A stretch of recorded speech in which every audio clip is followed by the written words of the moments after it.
The most important question that we'll answer in our life is, who is our God?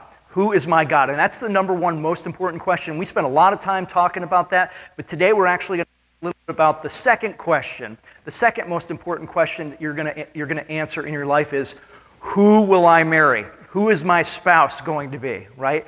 And the reason this is so important is because how you answer this question, who you marry, right? It's going to affect all aspects of your life. It's going to influence.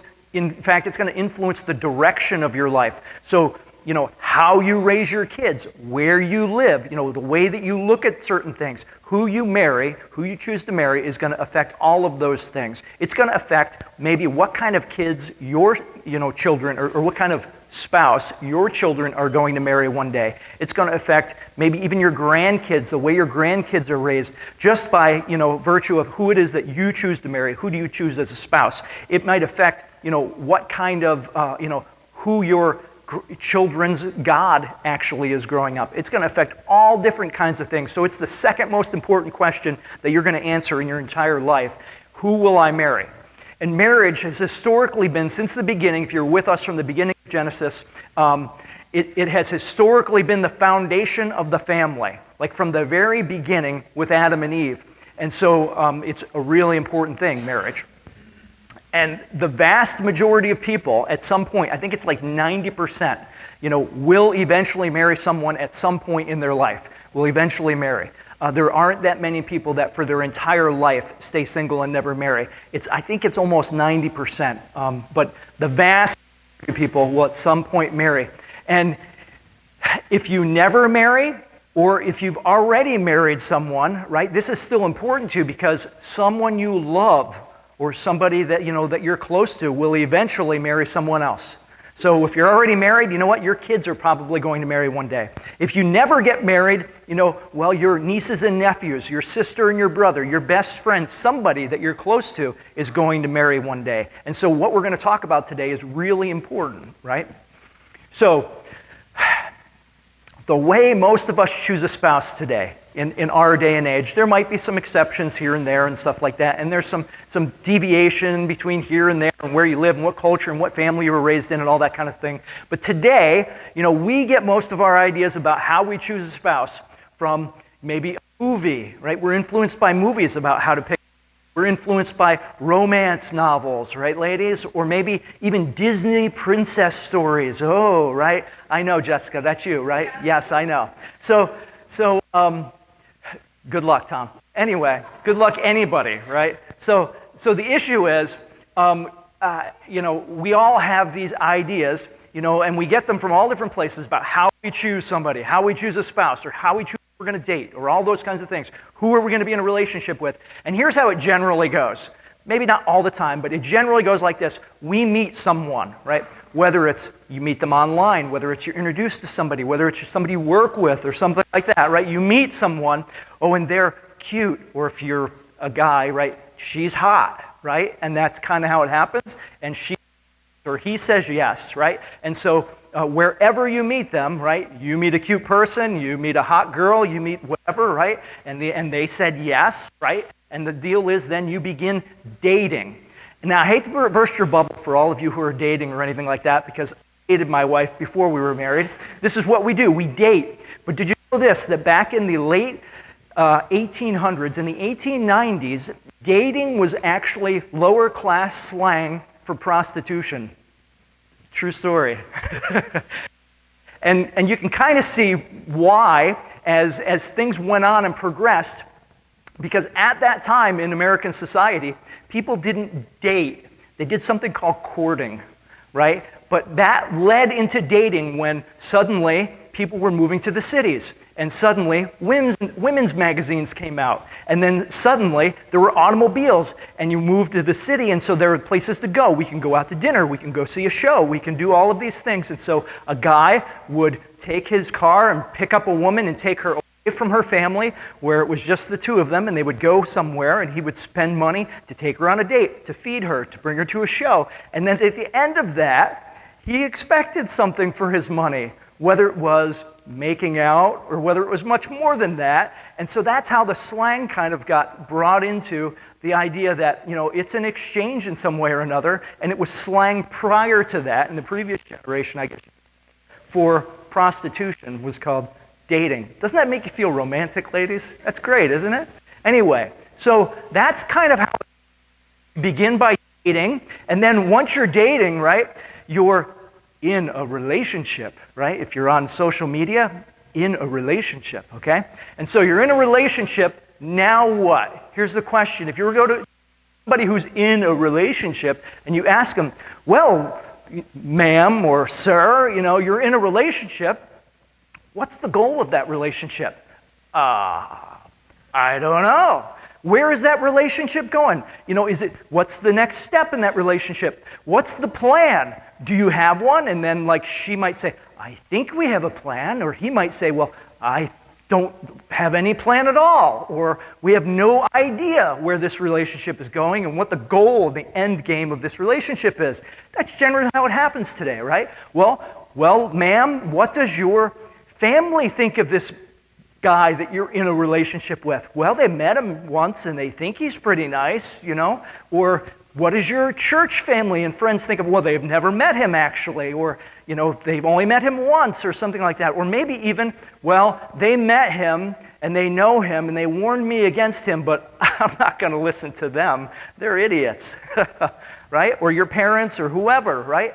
And that's how it goes, isn't it? Right?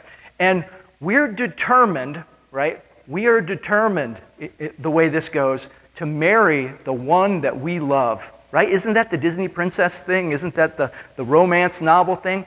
We're going to marry the one that we love, right? There's just one problem. The way that many of us, or most of us, have chosen spouses has been statistically not successful. Not successful, right? So, at best, it's 50-50 right now. The amount of people that get married to the amount of people that get divorced, right? At best, 50% of them will, till death do we part. And I think that it's much worse than that, actually. And the reason why is this, because we live in an age now where lots of people don't even bother. That's just 50% of the ones that actually get married. Most people, or a lot of people, this relationship, where's it going? It doesn't actually go to marriage. They don't actually have a goal. They wander around, flounder around. One person thinks it's going this way. The other person thinks it's going the other way. Nobody tells or even talks about where it's going, and then maybe it ends, right? And so now we have people, young people and older people, who have either been, jaded in some way or something like that, and they have no interest in being married at all. Why bother? It didn't work for my parents. Why bother? Relationship. Why bother doing it, right? So some of us would say, well, wait a minute, Tim. That's how all of my relationships started. Exactly, right? How many are you on now? And where has it gone each time, right? And so we're going to look at Genesis 24, 1 to 67. And 67. So I'm going to go really fast, right? But it's one story, and I want you to see the story, and it's something that many of us cannot relate to. We're going to look at this story and we're going to say, I can't relate to this at all because this is so foreign to the way that we do it today. But what I'm going to say to you is a lot of the principles that we're going to see in here are principles that just a little over 100 years ago were pretty commonplace in our country, just not in our culture anymore. Not the way that we do it anymore because of the influence of social media, women's magazines, men's magazines, all kinds of things, right, that were introduced. But the way that we've been doing relationships, the results kind of suck, right? When only half of them make it, and a lot of them don't even make it to the altar, right? So we're going to look at an alternative to the way that most of us choose who. And Abraham is going to find a wife for his son Isaac, and that's what we're looking at. Remember, we've been looking at the life of Abraham and Sarah. Sarah died. We saw Sarah die, and now Abraham, is an old man, and he's finding a wife. So here's what I'm suggesting, just ahead of time, and you don't have a heart attack. All right, I am not suggesting that you let your father or mother find you a spouse. So I'm not suggesting that you let them pick who you should marry. Because I'm a father, and I don't think I would want to pick my kids' spouses so that when it goes bad, they can't say to me, this was your fault. That's not what I'm saying at all. But there are some wisdom and some principles that we're going to go right to the end, and then we're going to pick them out of here. I'm also not suggesting, what I am suggesting is that these principles can help us make wiser choices about for ourselves or for those who we love, make some wiser choices about who they choose to advance toward marriage with, and maybe save them some pain along the way, or save all of us some pain along the way, right? So we're going to start in verse 1 in Genesis 24. Abraham was now very old, and the Lord had blessed him in every way. We've seen he's an old man. He's been walking with the Lord. The Lord has blessed him in many ways, right? And he said to the senior servant in his household, this is probably the one he trusts the most, right? And he says, the one in charge of all that he had, he said, put your hand under my thigh. Now, I gotta explain this because we prefer today to say, give me a firm handshake and make a deal, right? Or promise me, right? But at that time, what they would say was, they wouldn't say, hey, why don't you pinky swear to me? They would say, take your hand and put it under my groin. Now make me a promise, right? I prefer a handshake, right? Anyway. But this is the way that they did it back then, okay? I want you to swear by the Lord, is what he says to him. So what is he saying? He's saying, I want you to swear not me, swear to the Lord, the God of heaven and the God of earth, that you will not get a wife for my son from the daughters of the Canaanites among whom I am living, but will go to my country and my own relatives and get a wife for my son Isaac. And what he's saying is this, if you've been following along with us, Abraham is living in the promised land that God is going to give to his descendants. He's staying there, and he's got his son there, Isaac, who's the son of the promise. And now it's time for a wife, for Isaac. Isaac needs to get married, right? Because Isaac is going to take Abraham's place. Somebody needs to take Sarah's place. Somebody needs to be a wife to Isaac. We need to pick a wife for her, right? And he needs to stay in the promised land. And what Abraham is saying is, don't pick one of the godless women that live in this culture. Go back to my family, my homeland. Go there, pick a wife for him from my clan, my family. Bring her back here, and that's the girl that he'll marry. The servant asked, what if the woman is unwilling to come back with me to this land? Shall I then take your son back to the country from which you came? Make sure that you do not take my son back there, Abraham said, because he belongs here. The promise is here. I don't want him getting sucked in, over there, meet some pretty girl, and the girl says, oh, we need to stay here with my family. And he says, okay, and then leaves the land that God is giving to him, as the promised son, right? God promised him this land. He should stay here. And if there's a girl that God wants him to be with, that girl is going to leave her family and be willing to trust God and come here and marry him in the promised land that God is going to give them, right? And so make sure that you do not take my son back there, Abraham said. The Lord, the God of heaven and the God of heaven, who brought me out of my father's household and to this native land, and who spoke to me and promised me an oath, saying, to your offspring I will give this land, he will send his angel before you so that you can get a wife for my son from there. If the woman is unwilling to come back with you, then you will be released from this oath of mine. Only do not take my son back there, right? And so here's Abraham. He's saying, you go, right? And God is going to orchestrate the whole thing. I trust that God is going to find you a wife for my son, right? And then he says, I believe that, God will give you success. So Abraham is trusting entirely that God is going to provide a wife for his son, right? And that's who he's relying on. So the servant put his hand under the thigh of his master, Abraham, and swore an oath to him concerning this matter.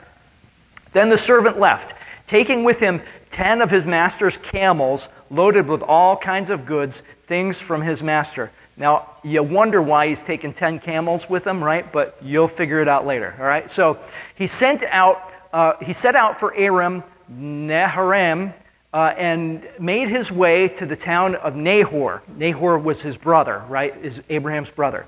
He had the camels kneel down, or he had the camels kneel down near the well outside of the town.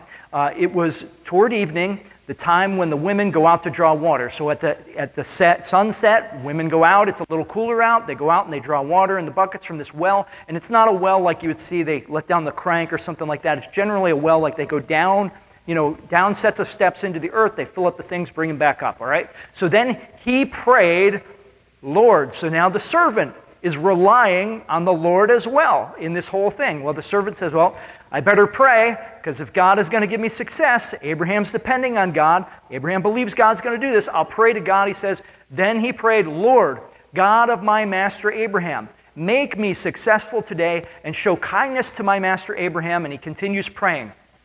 See, I am standing beside this spring, and the daughters of the townspeople are coming out to draw water. May it be that when I say to a young woman, please let down your jar that I may have a drink, and she says, drink, and I'll water your camels too. Let her be the one that you have chosen for your servant Isaac. So he realized that God is going to be the one who chooses the one for Isaac, right? By this I will know that you have shown kindness to my master. Before he had finished praying, Rebekah came out with her jar on her shoulder. She was the daughter of Bethuel, son of Milcah, who was the wife of Abraham's brother Nahor. All right? So it's Abraham's family. What a coincidence, right? And so the woman was very beautiful. Right? Oh, it's a beautiful woman. Now think for me for a moment. Most guys today, including myself, age, right, that I would have said, that's good enough for me. She's a beautiful woman. She's got a pulse. She says yes, right? But he goes on and explains this woman, right? So it's the servant. It's not Abraham, or it's not Isaac himself choosing the wife, right? But it's the servant of Abraham, right, who's choosing the wife for Isaac. The woman was very beautiful, a virgin. No man had ever slept with her. She went down to the spring and filled her jar and came up again. I got to stop here and I got to talk about this. Okay, so God is not against sex. He's for marriage, okay? But here's the thing. I remember just a few years ago talking to a guy that I'm friends with. He's in his 50s, his early 50s, and he's had a couple marriages or a couple relationships, major relationships dissolve. One marriage dissolved because his spouse cheated on him, and he says that, when you get to be our age, me and him are around the same age, he said that there's very few women to choose from, very not good women to choose from, and he's telling me about all this and telling me about the girls who have cheated on him and all of those kinds of things. And he told me about when he was younger, in his 30s, that he had dated a woman who was a Christian, who was a virgin, and she was in her early 30s. And he said to me that, I broke up with her. I said, I just didn't think I could handle that, you know what I mean? And I said to him, now, at that age, I would not have said this, because I was not a Christian until I was almost 30, and I was not a virgin when I got married, and my wife and I have told you that story before, right? We got married because she was pregnant, right? And it wasn't a miracle, right? So the deal was, he's telling me about this woman and saying that she seemed like a really nice girl and everything was going good, but she was a virgin and I couldn't handle that, and I broke up with her, and I always regretted it and things. And I said, him being older now and more mature and whatnot, I talked to him and I said, to be honest with you, I see the wisdom in that. Not just because I'm a dad of girls now, but I also see the wisdom in that because of this. I said, you mean to tell me you're complaining about all of these women that you date and have married even and whatnot who have cheated on you, and you met a girl who stayed loyal to a husband that she hasn't even met yet because of her love of God? I said, what do you think if she's willing to do that? What do you think the chances are that she would cheat on that husband after she met him and got married to him? And he was like, that's a really good point. And I was like, yeah, it kind of is. Can you see the wisdom in that? That if she's willing to be loyal to a husband she hasn't even met yet, do you think that possibly she would have been loyal to a husband that she did marry? And the answer is, pretty darn good chance that that's the way that it was going to happen, right? So no man had ever slept with her. She went down to the spring and filled her jar and came up again with water. Oh, another thing that I heard when I was younger as well about this particular topic was there was two college students who were getting married, and both of them were virgins, the guy and the girl, and people were giving the guy a hard time, kind of saying, what? Because the analogy was always like, don't you want to try on a pair of shoes before you buy them? And don't you blankety blank, which is a bad analogy because after you try on a pair of shoes and make sure they fit, what do you do with them? You wear them for a year and then you throw them out. Bad analogy, right? But the deal was that this guy was kind of getting razzed or asked questions by other college students, and they were saying that to him basically that, well, how do you know if she's any good in bed? How do you know if you guys are going to be compatible and all those kinds of things if you never slept with her before you married her?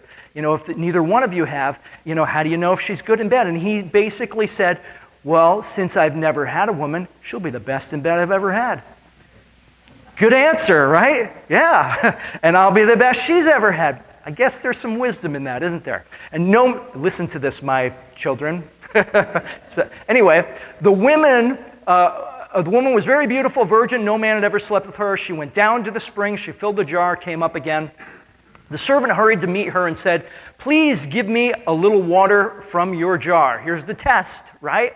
Drink, my lord, she said, and quickly lowered the jar to her hands and gave him a drink. She's generous to strangers. She's friendly, right? That's good. She's beautiful. She's a virgin. She's friendly. She's nice to strangers. She's generous, right? Drink, my lord, she said, and quickly lowered her jar from her hand and gave him a drink. After she had given him a drink, she said, I'll draw water for your camels too, until they have had enough to drink. Camels can drink 25 gallons apiece. And there's 10 of them, right?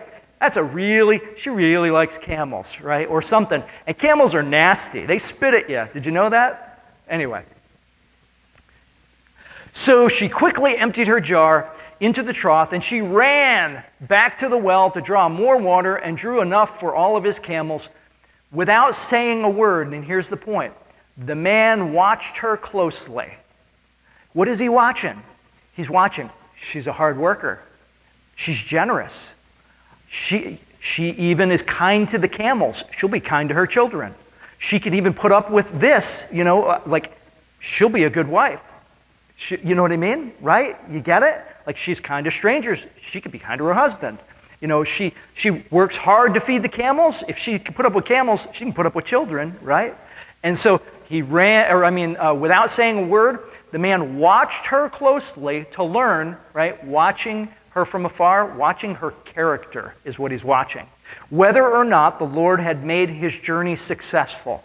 Is this a woman of character? Is this a woman that would be a good wife, a good, mother for Isaac, good wife for Isaac and a good mother for Isaac's children? Is this the one, right? Whether or not the Lord had made his journey successful, right? When the camels had finished drinking, the man took out a gold nose ring and weighed a beka and 2 gold bracelets weighing 10 shekels. She gets jewelry, right? Isn't that what all the ladies want? Jewelry? Right. So if you feed the camels, you get some jewelry. Anyway, so then he asked, whose daughter are you? Please tell me if there is room in your father's house for us to spend the night.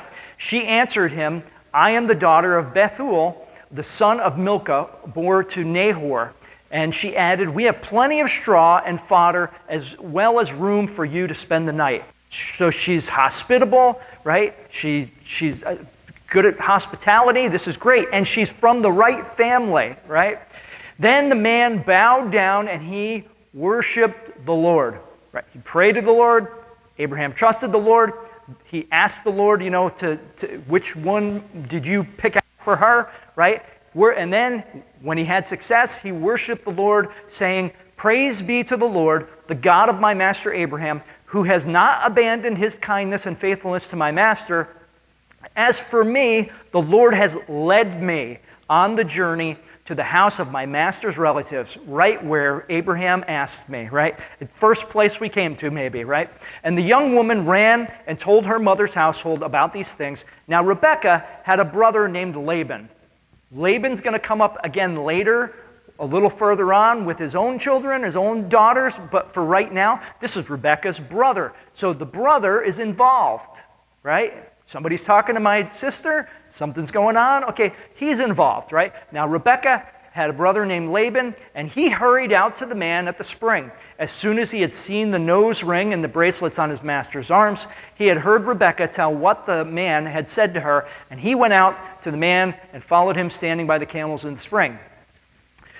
Come, you who are blessed by the Lord. So he recognizes that this is a huge coincidence. Obviously, God is involved in it. He was looking for someone from Abraham's family. He led us right to our family, our relative Abraham, looking for, well, he doesn't know yet that they're asking for marriage, but he led them right there, right? And he said, why are you standing out here? He says, I have prepared the house and a place for the camels. So the man went to the house, and the camels were unloaded. Straw and fodder were brought for the camels, and water for him and for his men to wash their feet. All right, so then food was set before him. Look, it's a feast. We're going to feed you. You're a servant of our relative Abraham, right? But he said, I will not eat until I have told you what I have to say. Then tell us, Laban said. So he said, I am Abraham's servant. The Lord has blessed my master abundantly, and he has become wealthy. He has given him sheep and cattle, silver and gold, male and female servants, and camels and donkeys. My master's wife Sarah has borne him a son in her old age, and he has given him everything he owns. And my master made me swear an oath and said, you must not get a wife for my son from the daughters of the Canaanites, in whose land I live, but go to my father's family and to my own clan and get a wife for my son. Then I asked my master, what if the woman will not come back with us, or come back with me? He replied, the Lord, before whom I have walked faithfully, will send his angel with you and make your journey a success, so that you can get a wife for my son from my own clan and from my father's family. You will be released from my oath if, when you go to my clan, they refuse to give her to you. Then you will be released from my oath. When I came to the spring today, I said, Lord, God of my master Abraham, if you will, please grant success to the journey on which I have come. See, I am standing beside the spring. If a young woman comes out to draw water, I will say to her, please let me drink a little water from your jar. And if she says to me, drink, and I will draw water for your camels too, let her be the one that the Lord has chosen for my master's son. Before I finished praying in my heart, Rebekah came out with her jar on her shoulder. She went down to the spring and drew water, and I said to her, please give me a drink. She quickly lowered her jar from the shoulder and said, drink and I'll water your camels too. So I drank, and she watered the camels also. I asked her, whose daughter are you? And she said, the daughter of Bethuel, son of Nahor, whom Milcah bore to him. Then I put the ring in her nose and the bracelets on her arms, and I bowed down and I worshiped the Lord. I praised the Lord, the God of my master Abraham, who led me on the right road to get the granddaughter of my master's brother for his son. Now, if you will show kindness and faithfulness to my master, tell me. If not, tell me so I know which way to turn. So in other words, if they said no, he's free from the thing. He can go home and say, yeah, I went there. They wouldn't release the girl. They wouldn't give the girl for Isaac. Or if they say yes, then I'm taking her with me and we're going and they're going to get married, right? Laban and Bethuel answered. So Bethuel is the mother, right? So the mother and the brother, right, answered, this is from the Lord. Like, what an amazing coincidence. Obviously, God was involved in this. Like, because you came to the right family, you came to the right house. Abraham is our neighbor, or our relative. And so, this is, only God can be responsible for this, right? This is from the Lord. We can say nothing to you one way or the other. Here is Rebekah. Take her and go. Let her become the wife of your master's son, as the Lord has directed, right? When Abraham's servant heard what they said, he bowed down to the ground before the Lord, right? So God is at the center of all of this, right? He's directing it. They're trusting in him. All these things are going on. Everybody is submitting to what God says in this story, right? Then the servants brought out gold and silver, jewelry, and articles of clothing and gave them to Rebekah. He also gave costly gifts to her brother and to her mother. Then he and the men who were with him ate and drank and spent the night there. When they got up the next morning, he said, "Send me on my way to my master." But her brother and mother replied, "Let the young woman remain with us for 10 days or so. Then you may go." Like, wait, we're not ready to say goodbye yet. We want to throw her a party. We want to spend some time with her, right? We're not ready to say goodbye yet. But he said to them, the servant said to them, excuse me, do not detain me now that the Lord has granted success to my journey. Send me on my way so I may go to my master. Then they said, let's call the young woman and ask her about it. Well, this concerns Rebekah. This is her final decision. She gets to decide, right? We agree that it's acceptable arrangement. This is the girl you've chosen. You think she's an acceptable girl for Isaac, right? Acceptable wife for Isaac. And so let's give her the final decision. So they called Rebekah and asked her, will you go with this man? And she replies, I will go. See? So is she trusting the Lord also? I mean, here's a girl that doesn't know where she's going, doesn't know who she's marrying, but she's going to trust God, and she's going to go to this land that God has given to her descendants one day, right? Or given to her future husband, and she's going to marry this guy that she doesn't know. And to be quite honest with you, ladies and gentlemen, right? It's kind of like that in every marriage. No matter how long you date, you don't actually know them until you're married anyway, right? Because everybody's like the best version of themselves, right? Until the wedding, right? Till after you're married a little while, then the mask comes off, right? But you know, this is what's going on. And she says, I will go. She submits to the Lord, she said, right?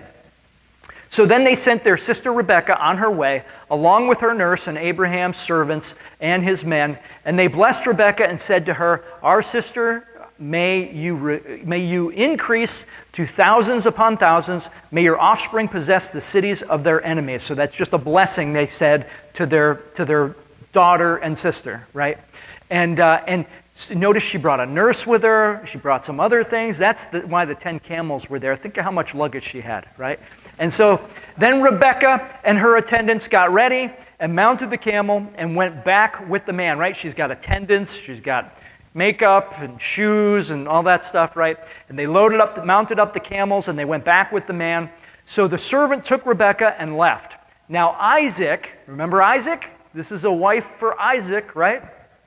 Isaac had come from Beer Lahai, for he was living in the Negev. That's the place, remember, where Abraham had lived there at one time. He planted a tree, and he pitched his tent, and he built an altar, and he worshiped the Lord and all that kind of stuff, and God answered his thing there, and he stayed there for a long time. This is where Isaac is living now. And he went out into the field one evening to meditate. And this word meditate can be a lot of different things. We probably think it means pray, but it could also be to talk with the Lord in a way that is like grieving, because his mom just died, right? His mom just died, he's grieving. Could be also expectation. He's talking with the Lord over expectation, like they're coming back with a wife for me soon. Like that sounds exciting, right? You know, and so he's probably praying to the Lord, meditating, grieving the loss of his mom. You know, mom's never going to meet my wife, you know, and never going to meet her grandchildren and those kinds of things, right? And so he's there out in the field meditating to God, and he happens to look up, and he saw camels approaching. And then, like, this is how the author here, how Moses has it, think of them like it's on the beach where the two of them look and see each other, right? And then Rebekah also looks up and saw Isaac, right? And she got down from her camel and asked the servant, who is this man in the field coming to meet us? He is my master, the servant answered. So she took her veil and covered her face. Now here's the thing. In Islam and Muslim countries, women wear veils. In this particular, like the Israelites and whatnot, they didn't wear veils. So what is she wearing probably? This is like to be mysterious. She's like ready for a wedding, isn't she? So she lets her veil down, right? To kind of hide herself, you know, to some degree, just like the wedding night, right? And she covers her face. Then the servant told Isaac all that he had done. Isaac brought her into the tent with his mother, Sarah, and he married Rebekah. That's a very brief description, but he brought her into his mom's tent, right? He marries her, so she became his wife, and he loved her. And Isaac was comforted after his mother's death because now he's got a wife, right? And he's complete. And what's going to happen now as we go through the story is, Abraham has become less, and now Sarah has died, and now God is going to work through the next generation, right? He's going to work through Isaac and Rebekah, and we're going to see what God does in their life now shortly. But here's what we're going to look at. This is what was going on. These are the principles I picked out, I guess you could say, out of that story, because it seems totally foreign to us that, well, my dad's going to shop for a wife for me, sent his servant, right? I'm sure he's going to bring one back, right? That doesn't seem like it applies to us in this culture or anything at all, but we're going to look at some principles that I've taken out of here. And the first one is this, that the process had a goal, right? Like the whole process had a goal, and the goal was going to finish in marriage, right? That it was going to finish with a wedding, right? Marriage, that was the goal of the process. And God was guiding the entire process. God was in the middle of the whole process. Abraham trusted. Abraham believed that God would guide his servant. The servant prayed. The servant worshiped. The servant, asked for a sign from God, right? All of those things happened, right? And then Rebekah trusted God. She was going to go. Her family trusted that this was from the Lord and that God had given success to Abraham's servant, right? And then everybody in the whole thing trusted the Lord, and everybody obeyed the guidance of the Lord, basically. And that's why it seemed to work out so well, right? Rebekah's character mattered in the choice. That's the next thing. The servant, right, was choosing a wife for Isaac. And so he chose a woman who had good character. She was beautiful. She was a virgin. She, had been doing all of these things, and she was generous, and she would be a good mom, and all of those things. And he was thinking about all of those things as he chose a wife. You know what we're thinking about a lot of times? He's cute. She's hot. Well, what kind of father would he be? What kind of mother would she be? Is he done with rehab yet? Does she own a Bible, right? Like all of those kinds of things, right? And God, but for that, God was involved. And usually when you say God is involved and you ask a woman or a guy, well, do they love the Lord? Are they a Christian? They say, absolutely. I heard him on the roof pounding with a hammer, and he hit his thumb, and he said, Jesus Christ, right? Of course he's a Christian, right? Everybody's a Christian until they're married or something, right? So, anyway, Rebekah's character mattered, because if Rebekah hadn't displayed that character, the guy would have said, this isn't the one that God chose for Isaac, right? Character mattered. And so she had spent all of this time, right, waiting for this husband to come along, waiting for God to bring this husband. And in the meantime, what was she doing? She was probably working on her character, right? That's what a lot of us should do. If you're single, if you're waiting for a spouse, do you know what you should do? You should work on your character so that when the person comes along that you would be interested in, that you're the kind of person that a person that you're interested in would be interested in. Do you know what I mean? Like, if you're I'm looking for a good guy that's going to be a good husband, and he's going to be dependable, and he's going to love me, and he's going to do this, and he's going to do those things, and he's going to be faithful, then don't be the girl with the clear heels, you know what I mean? And like the cleavage down to your belly button, because the guy who's looking for that is probably not the guy that you're going to be looking for.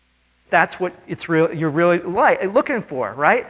You want to spend your time becoming the person that you are looking for, the kind of person that they would be looking for, right? So character matters, right? And then Isaac and Rebekah were not the only ones who participated in the decision. Did you notice how involved, Abraham was? Did you notice how involved Abraham's servant was involved for Abraham? But did you notice how involved God was? Did you notice how involved, Rebekah's family was? her brother, her mother, maybe her father's dead, I'm not sure, but they were very involved, right, in the decision making, and then they left the decision up to her. They said, you know what, this is agreeable to her. He would be a good husband. He's going to be a good provider. He's very rich. He comes from a good family, right? This is going to be a good guy for her. And then, the servant looked along and said, yep, this woman is generous. This woman is, hardworking. This woman is of good character. She's going to be a good spouse for him. And it was agreeable to the two of them. And then Rebekah got to choose, right? Okay, yes, I will go, right? So Isaac and Rebekah were not the only ones involved in the decision. And here's why it's important.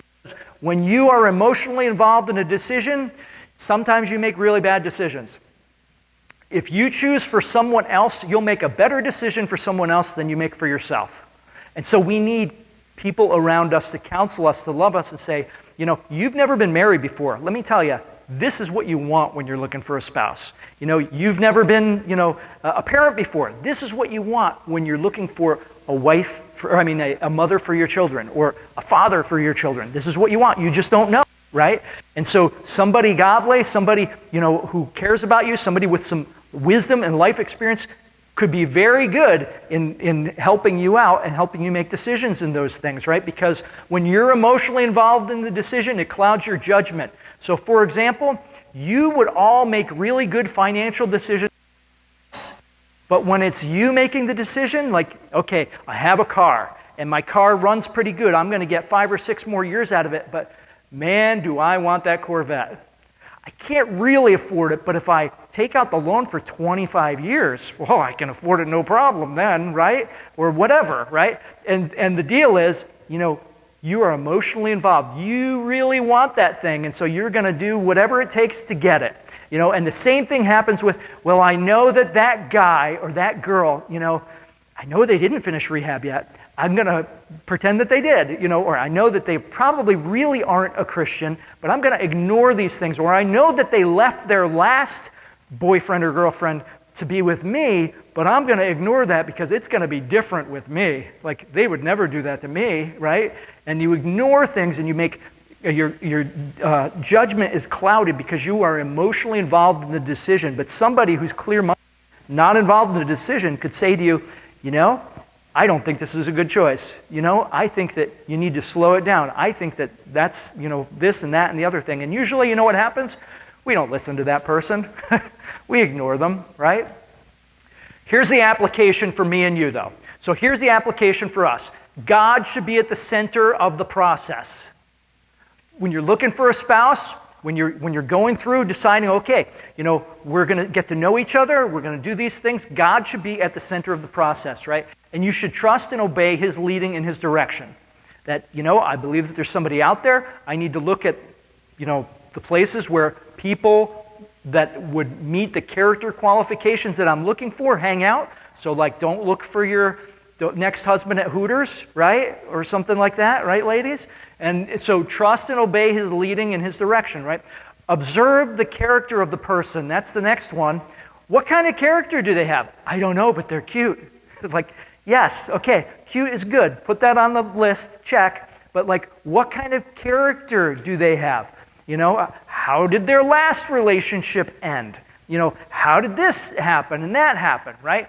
And like I said, if you're waiting for the person, while you're waiting, don't waste your time, saying, well, I'm just going to date this person. I know he's not the one. I know she's not the one. We're just going to waste some time together. Spend the time that you have becoming the person that, character-wise, that the person you're looking for would be looking for, right?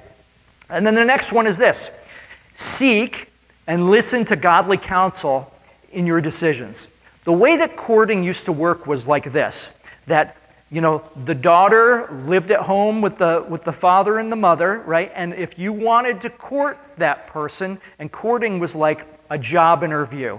It's like, okay, you meet the mom and the dad and the big brother, and you get to know them a little bit, and it's like a job interview, and they would say, you know what, this is a good guy. You have my blessing to get to know my daughter better, or you don't. You know what I mean? Because this is not a good guy, and you don't have, oh, but he's cute. Yeah, but he's on his, whatever it is, right? He's got some glaring issues in his character, and I prefer, or you should not be, moving toward marriage with this guy, right? Or girl, whatever.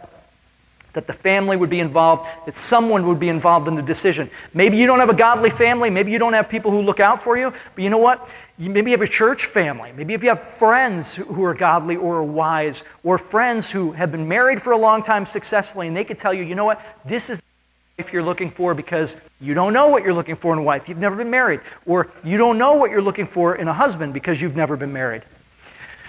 So that's courtship versus dating. That's kind of the difference there. And the goal, right? The goal of your relationship should be to determine if you are suitable for marriage. In other words, you're just not dating because you're looking to have fun, right? Or looking to do whatever. The goal should be, you know what? We're trying to get to know each other, to know, are we compatible? Are our lives heading the same directions? Do we think of things the same way? Do we have the same priorities?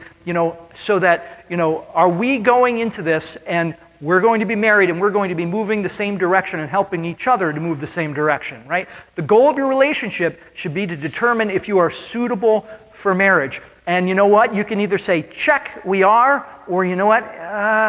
We're not. And then you should, break it off and find somebody else who is, right? But your end goal, the end goal, right, should never be to marry the one you love. What? That's the princess wedding, right? That's the Disney princess idea. That's the romance novel. That's the movie. Oh, we married the one that we loved, right? And now the world is fine. Well, I remember Jen telling me one time about a girl that she knew in high school growing up, and this girl was going to get married when she graduated from high school, and she said, well, we might not even wait that long. We might get married right now as seniors in high school. And I know she asked her, well, why do you need to get married right now? Why can't you wait till next year? Why can't you wait till after graduation? She said, well, we might not love each other then. It's like, well, that's a pretty good reason to wait until then, right? Like, if you're not sure that you're going to love this person in a year, maybe you shouldn't be marrying them, right? It's kind of the idea, right? But Isaac didn't marry the one that he loved. This should be our goal. Isaac loved the one that he married. See how that's different? Isaac loved the one that he married. He didn't even know Rebekah until he married her. How could he love her before the wedding? He didn't. He trusted God. He trusted his father, Abraham. Abraham trusted, his servant to pick out a wife that would be suitable for Isaac. And he knew what Isaac was like, and he knew what it was like, what a good wife would look like. And he picked out this girl for Isaac, and he probably knew what Isaac needed in a wife better than Isaac knew himself. And he said, you know what? There is no perfect, but this is the girl. This is the girl God chose for Isaac. And this is the girl God sent me. And God affirmed it. And I trusted God. And I prayed to God. So I brought this girl for Isaac. And Isaac trusted the Lord. And Rebekah trusted the Lord. And the two of them got married on the day they met. And Isaac loved the one he married. He didn't marry the one he loved. That should be our goal, whether you knew your wife before, whether you loved her before, whether you loved your husband before or not. Your goal and our goal should be to love the one we married, not just to marry the one that we loved. And all of this, right, might be helpful if you weren't married already, right? For some of us, it's like, oh, that's a little late, right? Thanks a lot, right?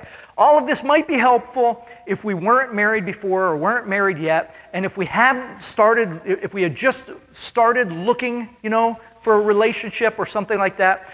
But what do you do now? What do we do now if you're not in that boat? If you're not a young person saying, you know what, I'm looking for a spouse, and that's some good guidance, good direction, right? I think I'll try that, right? Some of us have already sinned sexually. I mean, I told you before that the reason Jen and I got married is because, opposites attract. She was pregnant and I wasn't, right? And so like, I blew it. She blew it, right? I'm not pointing my finger at you guys and everybody else like this is the way we did it and this is the way we should do it. I'm looking back with hindsight in view and saying, this is a wiser way, right? And it would have saved us some pain and some other things. By God's grace, it all worked out, but just let me tell you, it doesn't always work out. Most of the time, it doesn't work out, right? At least 50% of the time, it doesn't work out, right? Some of us have already sinned sexually. Some of us have been married and divorced already. Some of us ignored somebody when someone close to us warned us. Oh, that's not the guy.